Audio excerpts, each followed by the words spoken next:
Hi, you guys. Welcome back to The Gold and the Grit. I'm your host, Ann Christian, and today I'm all alone. We've decided that we're going to do kind of every so often just episodes of just me and name them The Gold in My Grit, where I open up, I talk about my life, what I'm learning, kind of what's going on. So yeah, thanks for being here and thanks for wanting to hear what's on my heart. So today I kind of wanted to talk about my life lately and what's been up. So I'm not going to get into details just out of respect for people and love for them, but I am going to try to be vulnerable and honest and teach you guys or talk about the things that I've been learning, I guess not teaching. Also keep in mind, I'm not a licensed therapist or counselor. I'm not licensed in anything to do with healing or trauma or pain. This is just me speaking from experience and things that I have found are helpful to my own life and heart. So when things happen in our life, kind of how we respond and react to them is very telling. It tells us what we believe and kind of what's inside our hearts. I think Mark Driscoll said, when you're squeezed in life, what comes out tells you what's really there. Because when life is good, when things are perfect, when they're going according to plan and everything is great, it's kind of this like false sense of security and peace. And why would you be upset about anything? But when life happens, especially when things happen that are out of our control or happen to us, I feel like that kind of pulls back layers to show what's underneath. What do you really believe? What are your core values? Do you trust God or not? And I think we can handle them in different ways. Sometimes we can sulk. We can seek outside validation. We can maybe overshare in hopes that someone's opinion will give us peace or ease our wounds. I kind of did all of that the last couple of weeks. I don't think I handled what's been going on in my life very well, if I'm being honest. I think I did all of those things. Of course, I've been seeking Jesus, and of course, I've been opening my Bible and getting in the Word, but I think it was easy for me to kind of like seek outside validation, if that makes any sense at all. Which friends are not a bad thing. Processing with them is not a bad thing, but I think who we go to first matters. And if we are going to people first, or their opinions first, or other comforts, I don't know, whatever they are to you, whatever vice you have, that's not going to heal us. That will give us temporary comfort. That might make us feel better in the moment, but it's not going to actually be a solid, steady place to find healing. It's not going to last you. So when handling disappointment, especially when we're wronged, it's also really easy to forget that we're messed up too. We're all in the healing process. We all are not perfect. I think it's really something that we do is victimize ourselves. And we say, we're wronged, they're messed up, X, Y, and Z about other people. And it's easy to get on the horse of self-righteousness, your high horse. But I think there is a lot of, problem there because for 1 second, you dip your foot into the river of victimhood. And the next thing you know, you're swept up, making what's happened to you in your life your identity. The harder path, a path that I've found, does lead to something much better. The harder path to walk is one of forgiveness, actual healing, facing what happened to you, facing your own problems, facing things that you've maybe band-aided over time or repressed, and getting on that road and doing the hard work. Because that road leads to something a lot better than the river of victimhood or victim mentality, which might feel fun at first. You're like, woo, this is fun. I'm swept up in this river and you're not doing anything. But I feel like it's one of those lazy rivers that just keeps circling. It doesn't lead anywhere. But the road of real healing, forgiveness, giving others grace, moving past what's happened to us to what's better, that's a long road. And yeah, sometimes it's dark, sometimes it's gravel, sometimes you feel like, where am I even going? But that road leads to, I think, freedom and healing. So it's kind of our choice at the end of the day, how we handle things that happen to us, whether they're in our control or not, or things from our past that we act like haven't impacted us now, which is a lie. Because I think we all have stuff that have. I think it's John Piper who said, your feelings are not God. Your feelings are your feelings. And those are really bad guides in your life. If you lean on your feelings to determine what you wake up and do, I think most of us would just probably sit in bed all day. At least I've let myself do that sometimes, but at least that's what I would do. Because feelings are not reliable sources. They are ever changing. If we're honest, our feelings can change within a minute or an hour, definitely within a week or a month. So they're not really good guides for how we should live our lives. And I think something that I'm having to do in my life that maybe you should too is take your feelings, maybe even write them down and sift through them and pick out what's true, pick out what are lies. And another kind of cool tool that I've been using is I have a piece of paper, and on the left side, I write down how I'm feeling, whatever it is. I feel alone. I feel unworthy. I feel like I have no future and no hope because my story didn't go the way that I wanted it to.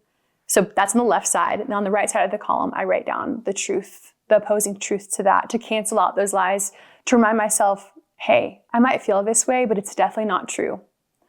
Something else I like to do is I like to think about where God has shown up for me in the past and how he's gotten me through even harder times than what I'm walking through right now.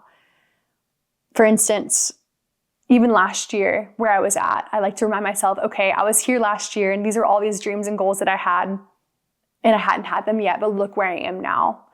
It kind of encourages myself to be like, you know what, if that happened within this last year, or even on a larger scale, the last 5 years, I had all these dreams and goals and I'm able to live them out right now. What else can God do?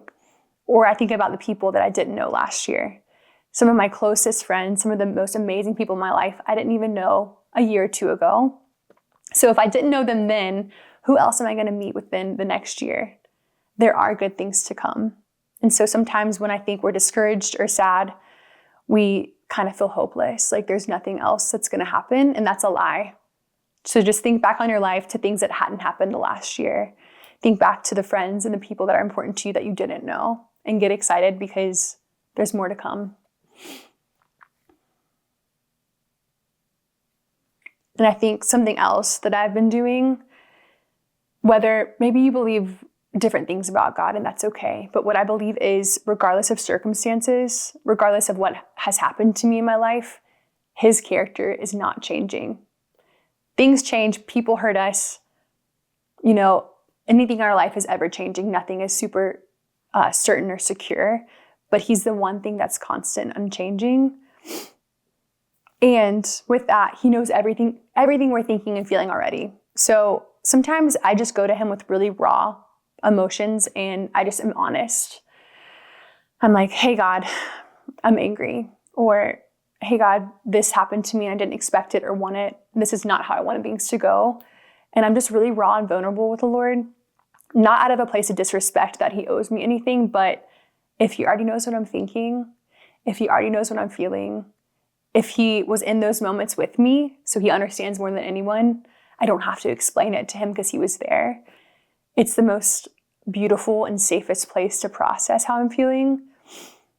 Even like if I'm sitting down in the dirt because I'm having a hard time with it, I'll just sit there, I'll cry it out, I'll get angry, I'll tell him everything that I wish was different.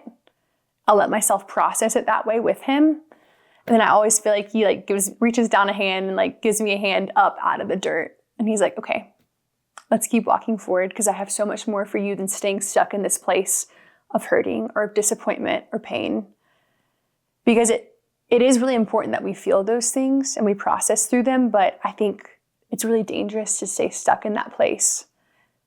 Because if we're staying stuck in a place, we're not moving forward, we're not going to the next thing, we're not seeing what else God has planned, we're just stuck. And so sometimes it's tempting to stay in that place. Maybe it feels good or comforting, but staying stuck really doesn't get you anywhere. Something else that I've been doing is I get into the Word. And so, like we said, feelings lie to us. And there's one thing that I know is true and certain in my life, and that's God and his Word.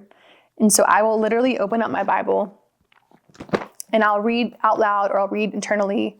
I'll make notes. I'll just drench myself in God's Word because honestly, I found that's the only thing that comforts me sometimes. People's words sometimes fall short or empty because, again, they don't know everything inside your heart. They don't know what you've been through. They don't know the ins and the outs, and people can let us down. But God's Word is solid. It's steadfast. It's secure. I think David talks about in Psalm 91 maybe that he is, maybe not Psalm 91. I'll find what Psalm it is, but that he's a safe hiding place to run to. He is a refuge and a fortress. And that's just a beautiful thing to do, especially when you're hurting, is to run to a God that knows and understands and sees you and loves you, whose feelings about you will never change, who won't let you down. I think it's really good too to be able to differentiate between bad things happening and the fact that God is so good, which is hard to believe because there's the question, well, why did he let that happen?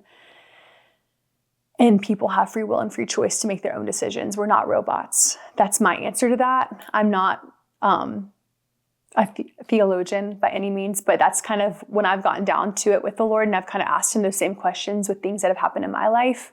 That's where I've landed. We have free will. People are going to be people. We're all sinful. Romans 3:23 says that. We have all fallen short of God's glory. So when bad things happen, it doesn't mean that God's punishing us. It doesn't mean that his character is any different. It just means that we live in a fallen and broken world, which is my kind of simple answer to that, at least in my own life. If people don't process this grief and this hurt and the pain that they're undergoing now or have in the past, I think it has a way of resurfacing in their own life because it's what's comfortable to them. It's what they've always lived in, whether it's chaos or pain or hurt or loss. I think that healthy people in their lives or healthy relationships, they almost want to sabotage because that's not what they've known. And maybe the idea of healing from what they've been through and walking towards something new and good is kind of a threat to what they've always lived in.